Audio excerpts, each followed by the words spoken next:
Olá, amigas, amigos, aqui é o Gustavo Caverzan.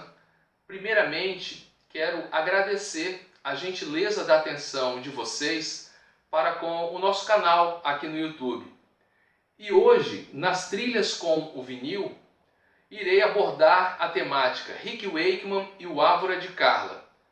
Na verdade, vou conversar um pouco sobre este disco, Journey to the Center of the Earth, do Rick Wakeman, e fazer algumas considerações a respeito da minha relação com essa obra e o quanto ela foi marcante para mim numa época em que eu estava vivendo intensamente as produções e as composições de um trabalho musical autoral que aos poucos foi amadurecendo, foi sendo redirecionado e foi ganhando corpo até se transformar num projeto de estúdio que se configurou numa banda de rock progressivo conhecida como Ávora de Carla.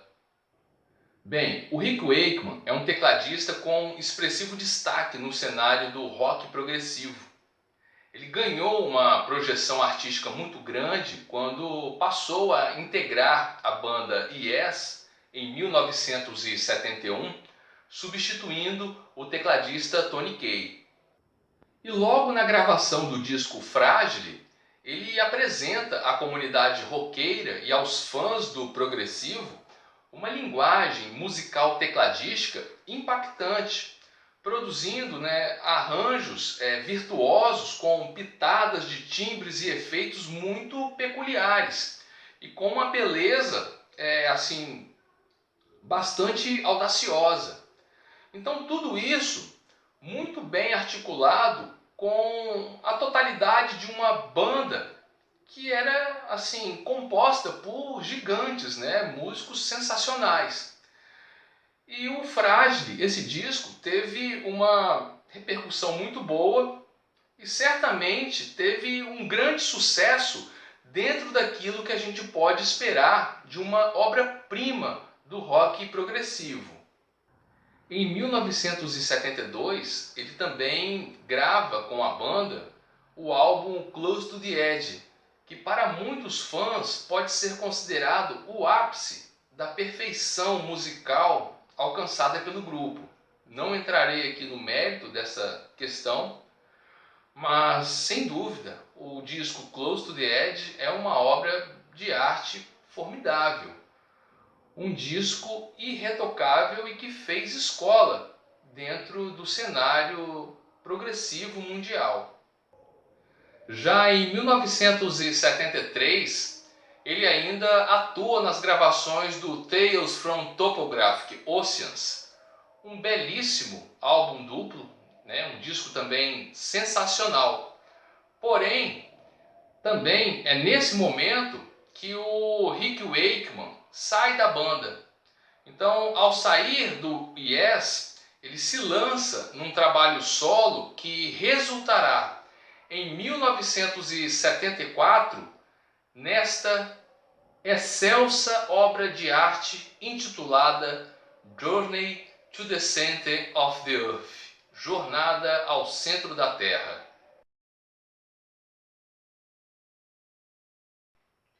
O que me surpreendeu quando tive conhecimento e comecei a entrar em contato com esse álbum de uma forma um pouco mais concentrada foi ter encontrado ali o protagonismo de um tecladista genial, dotado de recursos incríveis, comandando uma unidade estética super fluente entre uma banda de rock e uma grande orquestra sinfônica. E tudo isso girando em torno de uma obra literária do Júlio Verne.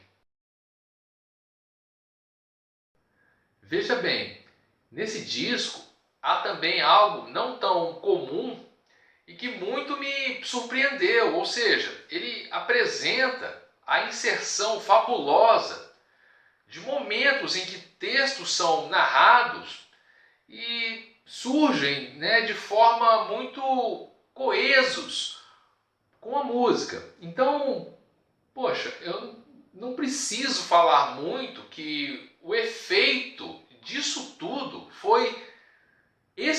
exclusivamente arrebatador para a minha percepção artística musical. Então, quando fui me envolvendo com a ausculta dos arranjos e das sutilezas sonoras belas e riquíssimas que vão brotando ao longo de toda a progressão temática das duas faixas do disco, a minha imaginação foi sendo tomada completamente por uma revolução sinestésica. E daí em diante não tinha a menor condições de ser eu, artista, o mesmo. E consequentemente o Ávora de Carla ficou bastante sujeito a ser conceitualmente repensado. E assim o foi.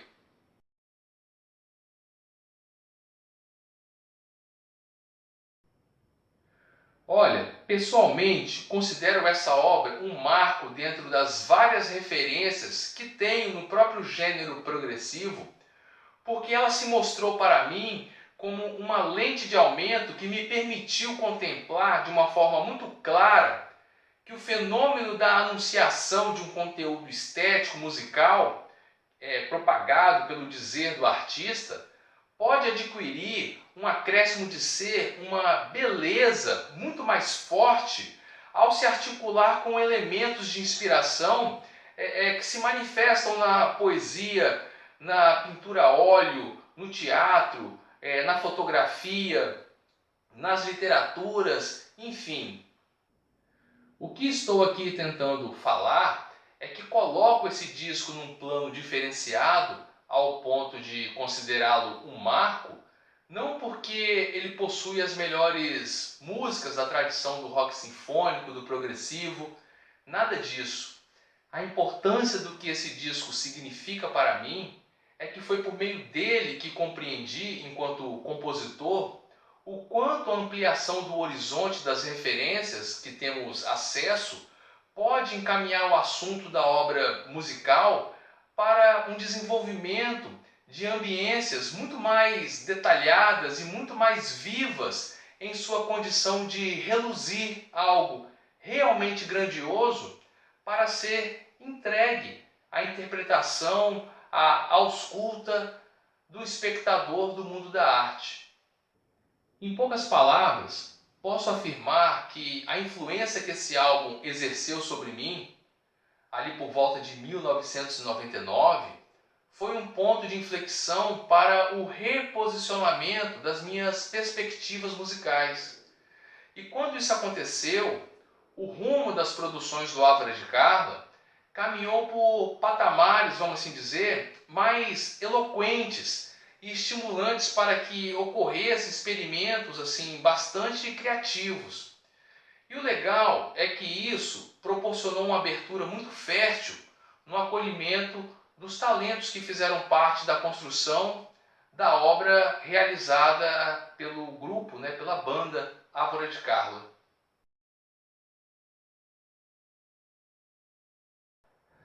Fazendo uma breve explanação histórica acerca da minha trajetória na música até chegar ao Ávora de Carla, eu destaco que houve aí dois momentos marcantes, O primeiro, digo que foi um processo de assimilação que vivi ao longo da formação de toda a minha adolescência, aonde me dediquei ao estudo de um instrumento, no caso a guitarra, e aonde tive oportunidade de tecer laços e vínculos de convivência por meio da música. Então, nessa fase, a minha vida cotidiana era bastante mediada por experiências musicais. E o resultado disso foi que eu consegui ganhar aí um certo capital musical que me deu condições de entender certos arranjos, de identificar instrumentos numa música, suas possibilidades, suas conexões e formas de diálogos dentro da estruturação de uma música. Então, esse período de assimilação foi muito importante e educativo para mim. Já o segundo momento dessa caminhada foi marcado pelo esforço da busca pela criação, onde eu comecei a acreditar que tinha, né, condições de fazer música, e logo me deparei com um processo de composição que foi me dando pistas, né, de que ali tinha coisas interessantes e que valia a pena investir. E juntamente com isso, ali na segunda metade da década de 90, eu comecei a me envolver também com a poesia e com a arte pictórica.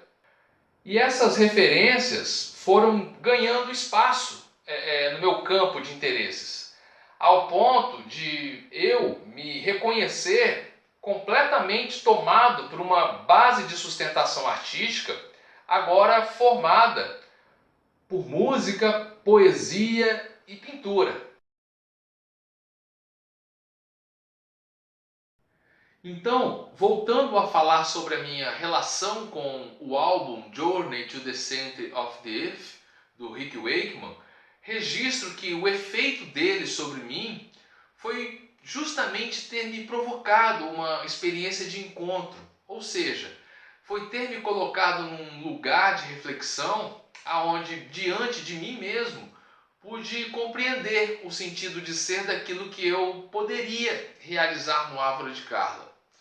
Então, daí em diante, eu passei a direcionar a produção das nossas músicas com a imaginação artística de um pintor, de um músico e poeta dentro de uma unidade de composição.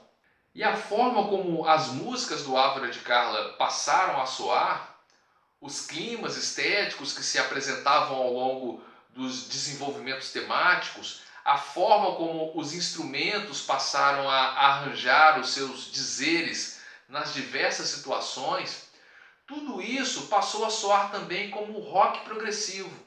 E isso ficou nítido desde o início para todo mundo que estava ali, né, envolvido nesse projeto musical. E nós achamos isso o máximo porque, de fato, já estávamos convencidos da identidade do Ávora de Carla enquanto uma banda de rock progressivo.